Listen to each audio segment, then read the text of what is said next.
नमस्कार। मैं डॉक्टर सुरेंद्र चौधरी। मैं उत्तर प्रदेश सरकार से सेवानिवृत्त क्षेत्रीय आयुर्वेदिक यूनानी अधिकारी हूँ और मेरे पास में आयुर्वेद के क्षेत्र में काम करने वाला एक बड़ा एनजीओ है, विश्व आयुर्वेद परिषद। मैं उत्तर प्रदेश प्रांत का अध्यक्ष हूँ और साथ ही विश्व आयुर्वेद परिषद के केंद्रीय कार्यालय सचिव भी हूँ। आज हम बात करेंगे साइनोसाइटिस पर, जिसको आयुर्वेद में पीनस के नाम से जाना जाता है।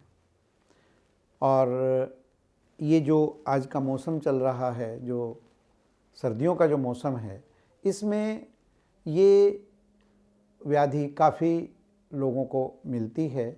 और जिन लोगों को साइनोसाइटिस होती है, वो जब भी टेम्परेचर चेंज होता है, जब भी मौसम में परिवर्तन होता है, उस समय ये बढ़ जाता है। तो हम अगर इसके लक्षणों की तरफ जाएं, तो लक्षणों में जिन लोगों को साइनस होता है, प्राय उनको नाक से पानी आता है, उनका नासावरोध होता है, उनके नाक में सांस लेने में उनको दिक्कत होती है, हेडेक रहता है, सर दर्द रहता है और ख़ास तौर से नाक के आसपास और मुंह के ऊपर जो है उसके उनमें दर्द रहता है। तो इसका आयुर्वेद में जो वर्णन है, इसको हम वातश्लेष्मिक डिजीज़ के नाम से जानते हैं। जैसा कि पीनस नाम इसका आयुर्वेद में इसको बोला जाता है। और इसके सारे लक्षण जो साइनोसाइटिस है वो पीनस के ऑलमोस्ट इक्वल हैं। तो हम बहुत उसके साथ कह सकते हैं कि पीनस आयुर्वेद का और साइनोसाइटिस ये बहुत रिजेंबलिंग डिजीज़ आपस में होती हैं।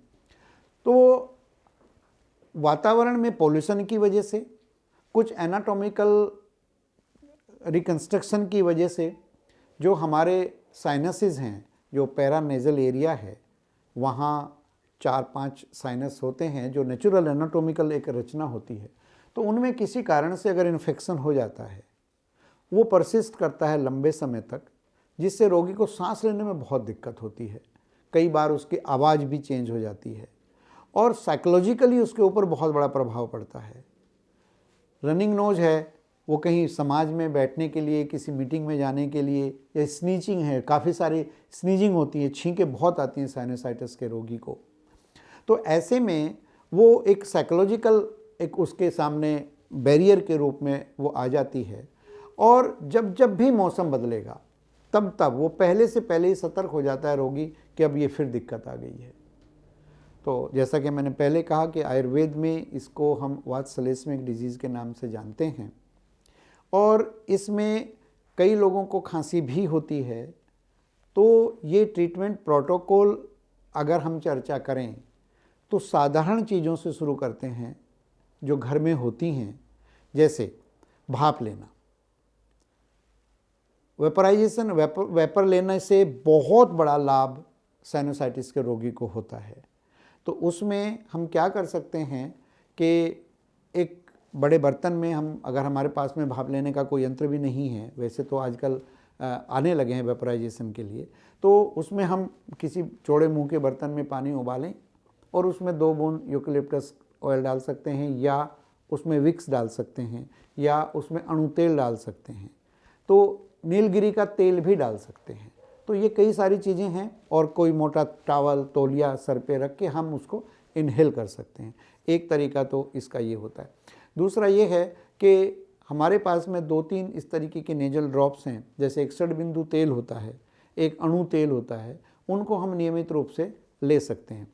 इसके अलावा एक घरेलू उपाय जो ख़ास तौर से साइनोसाइटिस के क्रॉनिक रोगी जिनको बहुत छींकें आती हैं, तो उसमें हम एक छोटा सा प्रयोग बताते हैं जिसका प्राय लोगों को लाभ मिलता है कि हम अगर सवेरे 5 काली मिर्च और 5 ग्राम मिश्री, उनका पाउडर हल्का सा कर लें और सवेरे खाली पेट हम उसको, सवेरे ब्रश वगैरह करने के बाद में खाली पेट उसको लें और गुनगुना पानी उसके बाद में पी सकते हैं। ऐसा 7-8-10 दिन तक करें तो छींकों में काफ़ी, स्नीजिंग में काफ़ी सारे लोगों को इससे लाभ मिलते हुए देखा गया है।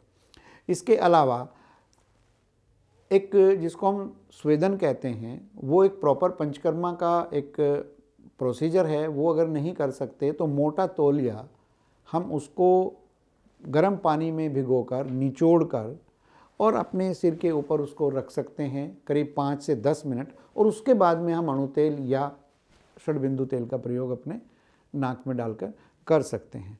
कुछ हमारी औषधियाँ हैं जिनको मुझे लगता है कि चूँकि ये एक डिजीज़ है और क्रोनिक डिजीज़ है, तो वो तो एक फिजिशियन एवेलुएट करे और उसके बाद में वो अपने रोगानुसार आपकी जो भी कंडीशंस हैं वो ज़्यादा बेटर रहेगा। लेकिन फिर भी अगर किसी को ज़्यादा दिक्कत होती है और लगता है कि आयुर्वेदिक फिजिशियन उपलब्ध नहीं है, तो लक्ष्मी विलास रस एक औषधि है, उसका वो प्रयोग कर सकता है। खांसी अगर आ रही है तो सीतोपलादी चूर्ण ले सकता है। इसमें हमारे पास में द्राक्षासाव और च्यवनप्राश एक ऐसी चीज़ है जिसका प्रचलन बहुत तेज़ी के साथ में बढ़ भी रहा है और ये बहुत अच्छा इम्यूनिटी बूस्टर भी है।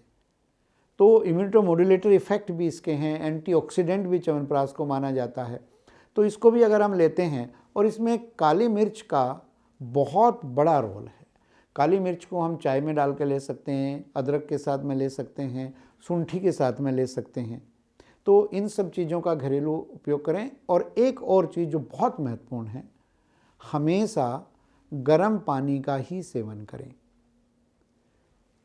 दूसरी बात, भूलकर भी दही और मट्ठे का प्रयोग शाम को नहीं करना है। वो हेल्दी पर्सन्स के लिए भी है कि दही आयुर्वेद में शाम को निंदनीय बताई गई है। वो अलग बात है कि आजकल सोशल उसमें देखें तो जितने भी खाने होते हैं, जितनी भी पार्टियां होती हैं, उसमें दही का भरपूर मात्रा में प्रयोग शाम को भी किया जाता है। लेकिन ये वातसलेस्मिक डिजीज़ में या अन्य डिजीज़ में भी, या एक सामान्य स्वस्थ व्यक्ति को भी दही के संदर्भ में हम यही सलाह देते हैं कि रात्रि में दही नहीं खानी चाहिए। तो धूल धक्कड़ से बचना चाहिए। कहीं भी अगर बहुत पॉल्यूशन हो रहा है वहाँ जाने से बचना चाहिए, ख़ास तौर से जहाँ कंस्ट्रक्शंस हो रहे हैं या ऐसी इंडस्ट्री जिसमें धूल का ज़्यादा इस्तेमाल होता है, वहाँ लोगों को जाने से बचना चाहिए। और एक बड़ा मिथ ये भी हो गया है कि अगर किसी की रनिंग नोज है कि दवाई नहीं लेनी चाहिए, रुक जाएगा। तो ये एक दृष्टि से अगर आप प्रकृति को फॉलो कर रहे हैं वहाँ तक तो ये ठीक है। आप खाना सुपाच्य खा रहे हैं जो जल्दी पक जाता है, ऐसा खाना खा रहे हैं, आपका डिफिकेशन नॉर्मल है, आपको कोई कॉन्स्टिपेशन या इस तरीके की चीज़ नहीं है, तो वहाँ लंघन करके आप कुछ दिन रख सकते हैं। लेकिन अगर ये क्रॉनिक है और रिपीटेडली आपको होता है तो निश्चित रूप से आयुर्वेद के फिजिशियन के पास आपको जाना चाहिए और उसके दिशा निर्देशानुसार आपको अपना ट्रीटमेंट कराना चाहिए। और बहुत बड़ी संख्या में इसके कुछ सर्जिकल प्रोसीजर्स भी हैं जो ईएनटी डॉक्टर्स बताते हैं। लेकिन मैंने देखा है कि आयुर्वेद के ट्रीटमेंट से काफ़ी लोगों को साइनोसाइटिस में लाभ मिलता है। थैंक यू, नमस्कार।